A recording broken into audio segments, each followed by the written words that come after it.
Olá, professor José Carlos, da UEMS Campo Grande.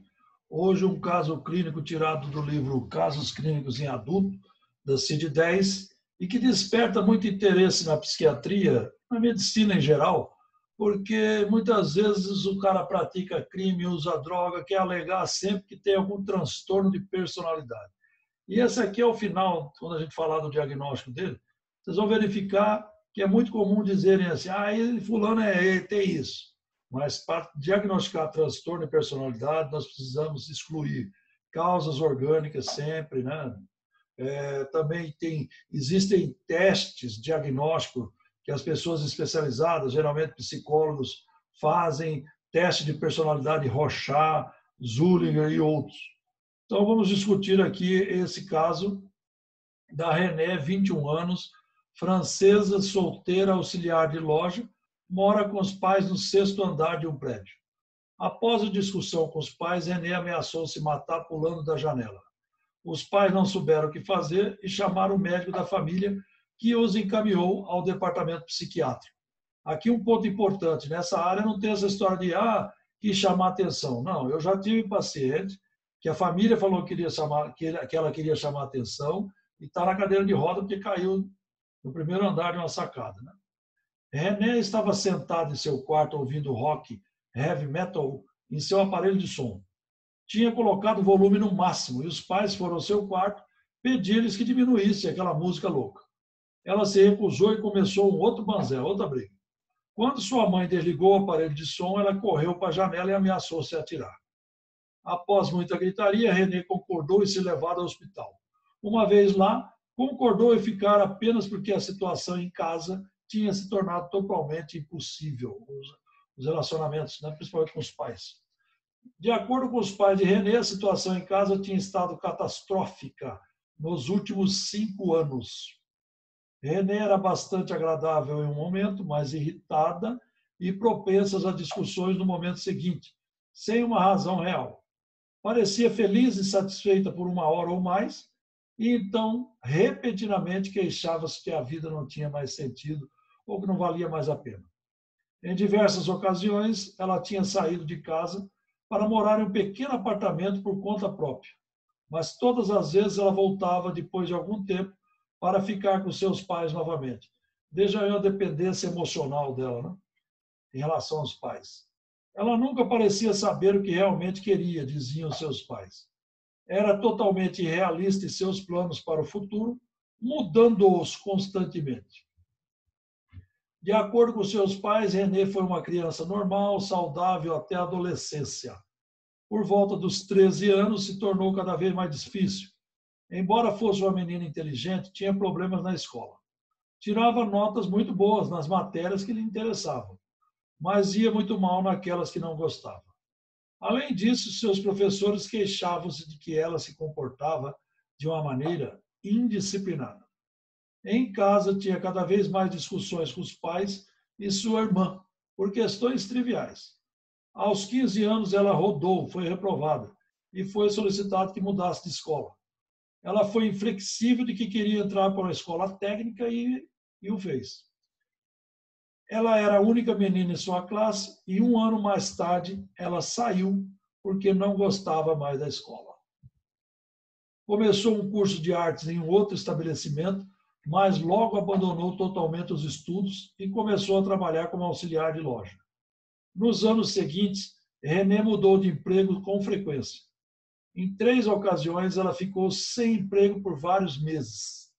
Ela tinha começado um novo emprego 4 meses antes de sua internação no hospital e já estava pensando em mudar novamente.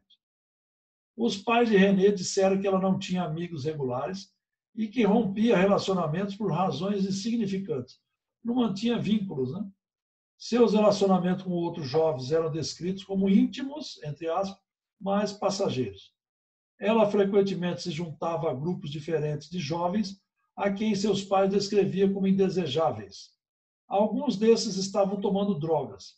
Aparentemente, entretanto, René nunca tinha tomado nenhum tipo de droga.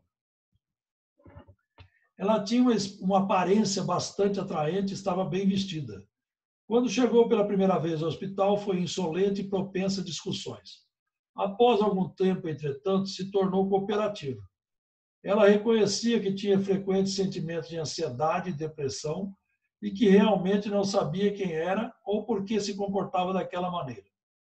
Quando indagada sobre preferência sexual, ela disse que não sabia se sentia mais atraída por homens ou por mulheres. Embora seus pais a reprovassem por ser uma garota solta, ela nunca tivera um relacionamento sexual nem com um homem nem com uma mulher. Ela dizia que acreditava em bruxaria e ocultismo, e às vezes tinha impulsos estranhos e apavorantes, tais como a necessidade de colocar uma agulha em seus olhos ou engolir um pedaço de suas bijuterias.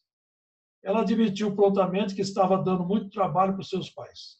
Embora frequentemente ameaçasse sair de casa, na verdade, ela tinha medo de ser abandonada pelos pais.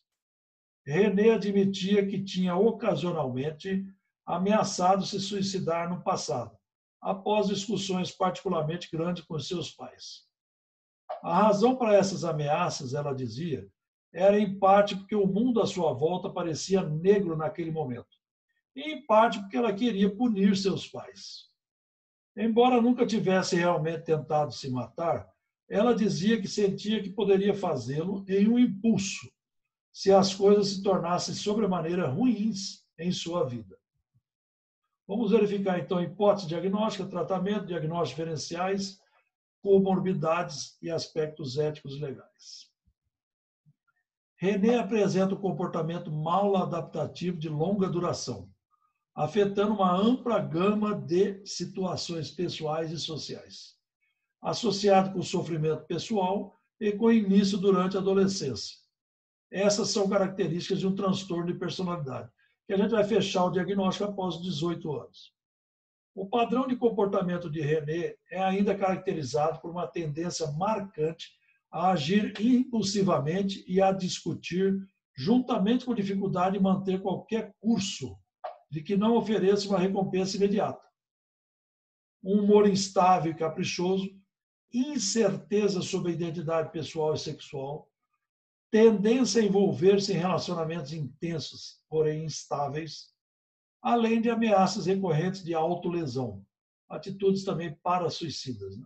Quando a pessoa toma atitudes que não necessariamente ela quer morrer, mas tem um risco de tal. Essas características se enquadram no diagnóstico de transtorno de personalidade emocionalmente instável, tipo borderline ou limítrofe, entre a psicose e os quadros mais de transtornos ativamente chamados neuróticos. Né? Seus sentimentos flutuantes de humor deprimido podem ser caracterizados como parte de seu transtorno de personalidade, não necessitando de maiores especificações, quer dizer, não era depressão, descartamos aí esse diagnóstico diferencial com depressão. Esse transtorno de personalidade emocionalmente instável, tipo borderline ou limítrofe, é de diagnóstico difícil. Embora, como eu disse no início dessa aula, que muitas pessoas já falam que são borderline, porque está usando droga, porque está se cortando, porque está fazendo isso ou aquilo. Não. Há de se ter muito cuidado, descartar possibilidades orgânicas, outros quadros psiquiátricos como depressão, transtornos psicóticos, outros tipos de transtorno de personalidade, fazer uma avaliação, um psicodiagnóstico bem feito aí com um psicólogo ou outro especialista no assunto. Eu gosto muito daquele teste de personalidade projetivo de Rorschach, né? Mas tem outros, de Zullinger e outros. Né? Fazer uma anamnese muito bem feita com a família, com o paciente, exame de estado mental, observação dessa paciente.